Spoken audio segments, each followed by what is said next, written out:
Tales of a Chocolate Smuggler. This one's called A Dream of Colour. That's the first story in the book. I'm rereading it. The first version that I did was in that apartment that I had in Commercial Road, and I think the quality of the recording wasn't that great. Anyway, A Dream of Colour. In the beginning there was a lone man. He grew accustomed to his aloneness and lost himself in the ocean whenever he could escape the land. He was not bred to be an inlander. He had various companions, some important, others less so. He thought maybe he would die alone. The seer had foretold this. He met a gypsy, and in her eyes he thought he saw the future, a thing he had not done for a long time. Her eyes became in his ocean, and in them he saw cargo ships.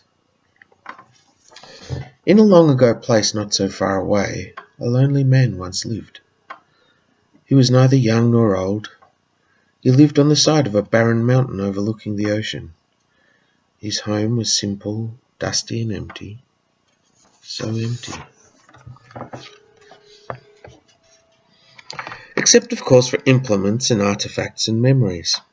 Every day he stood on the mountainside and looked out to sea. There was a wistful melancholy about his attitude, but there was no one to see him, so it passed unnoticed. When he was done looking, he went about his chores. There was a sparseness about his movements. He rarely spoke, but laughed often at the random thoughts which flashed across his mind. He sometimes laughed in his sleep, although he did not know why. Seabirds would often pass by his home, but involved as they were in the rituals of survival, they did not notice him. He, however, never failed to notice them. On the faraway horizon he would search for and sometimes see cargo ships plying the trade routes. He would imagine the smells of cinnamon and cardamom. He would imagine the heat, the colours, the beauty, smells and sounds of exotic ports and dusky maidens. He wished he could go to Venezuela just once before he died, and often wept in loneliness and frustration. Where he stood every day there grew a depression in the ground, a hole where his feet packed the earth, a hole which made him ever shorter. Every day the hole grew bigger and he sank lower. He stood in the same spot and searched and dreamed and wept for the colours of Venezuela. Ah, Venezuela.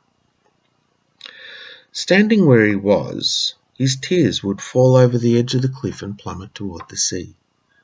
They did not make it, however, and landed on a small outcrop. They splashed in the dirt collected from the winds which swirled around the rocks. One day, as the Raggedy Man stood forlornly on the cliff top and wept in his despair, a gust from the prevailing trade winds deposited a load of dust onto the small damp crevice.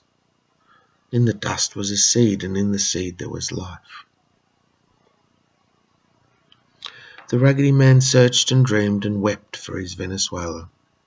The colours and beauty, the smells and dusky maidens all seemed so far away, further away than ever, further away with every passing day, and further away even than his youth.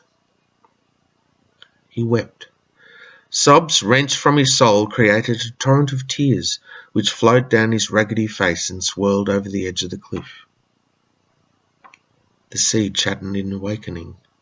The seed sprouted and spread tendrils into the dirt. The seed was no longer. In a long-ago place not so far away, a Raggedy Man once lived. He was neither young nor old. He lived on the side of a mountain overlooking the ocean.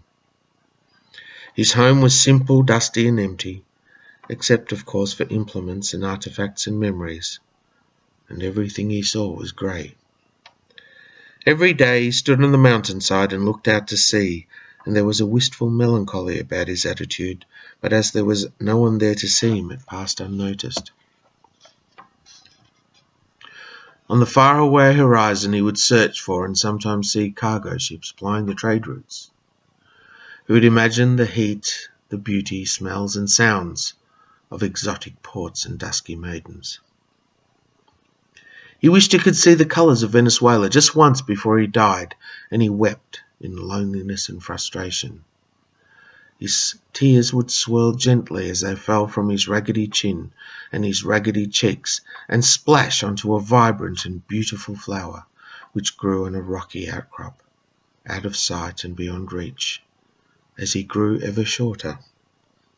Ah, Venezuela. In a faraway place not so long ago, a strange, fantastic and beautiful woman once lived. She lived on the side of a mountain overlooking the ocean. She never saw anyone. A solitary flower. There was a lonely man. She did not see him or know him, but he was there.